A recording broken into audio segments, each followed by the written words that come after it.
હવે આગળ વાત કરીએ તો ગીર સોમનાથના કનકાઈ ધામમાં 8મો નવચંડી યજ્ઞ યોજાયો।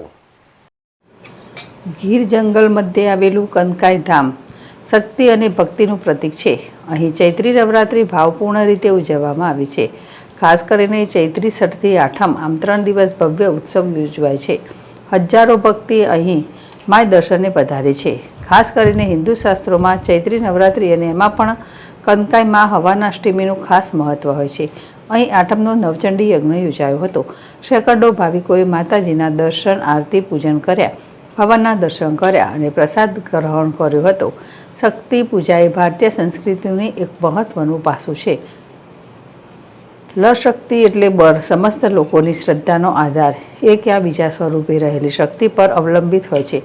મધ્ય ગીરમાં આવેલું કનકાઈ માતાજીનું મંદિર શક્તિ પૂજાનું ઐતિહાસિક સ્થળ છે।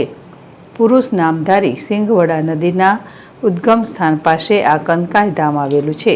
ચારે બાજુના ડુંગરા લીલી હરિયાળીથી શોભતા હોય અને મોરલા ગરાના કટકા કરીને મલ્હાર આરાગતા હોય, ત્યારે વનરાજીની વચ્ચે આ ધર્મસ્થાને આવેલો યાત્રાળુ ઘડીભર તો સંસારના તમામ દુઃખો ભૂલી જાય છે।